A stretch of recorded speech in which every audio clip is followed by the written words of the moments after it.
Well, hey, good morning, airband partners. There's a couple things we're going to do this morning. One of them is to create a DevOps starter site.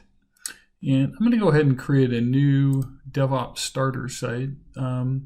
This is actually a pretty interesting thing. By the way, it's June 8th, 2020. So if you're watching this a little bit later than that, this might be a little bit out of date. There's a bunch of different things you can do. One of the things that I like probably best is just using a static website, because as we talk more in the future, we're gonna see some serverless, some functions that if you're using Lambda on AWS or functions on Azure, you'll be familiar with. So we're going to do this. We're going to build a web app for containers, and this means that we can deploy this on Docker using Kubernetes. And I'm just going to call this airband. It's going to be airband DevOps 03. Okay. And that's all I really need to do.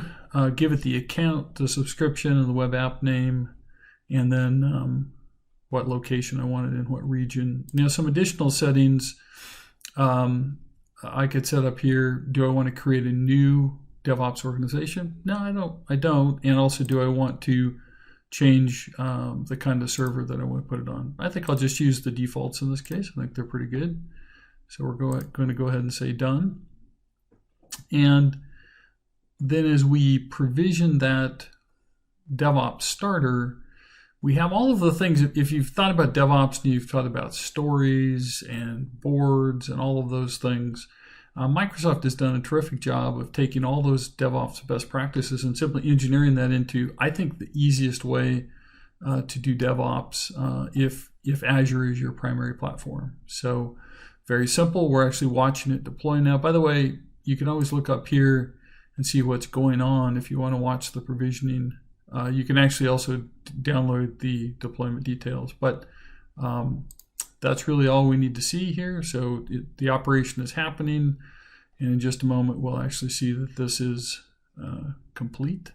So deployment is underway. We're seeing the blinkies going here, and we can also pin that to dashboard or just go to the resource. So we're now in the DevOps site, and we have a continuous integration, continuous development pipeline.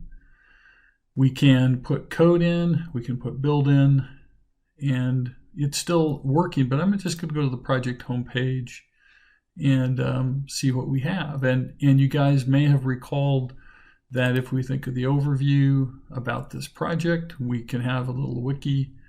We have a summary. We have a series of dashboards that we can use for the summary. I'm going to go ahead and add a widget. There's lots of widgets. Probably one of the best widget would be the deployment status. So that's a good one. What's going on as far as configuration. And we can link these to the pipelines. And I'm actually not going to do that because I can't seem to make that work right now. Then if we look at boards, we think about new work items, boards, backlog, sprints, queries. The repos, where are we pointing? What are the applications we're pointing to? The ARM templates. What are the test plans? So there is a great test site. We can actually add a new test plan. Obviously, we want to have automated test plans for this. And our artifacts.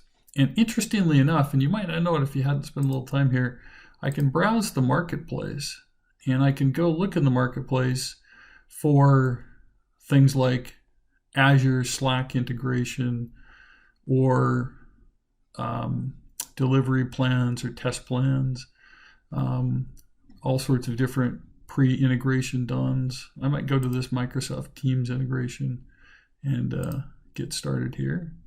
Go ahead and add this to my team, and then we'll go back to our board.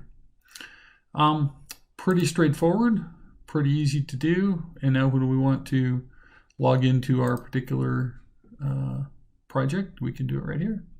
And I can invite people to the project, and we can start doing DevOps together. Thanks a lot.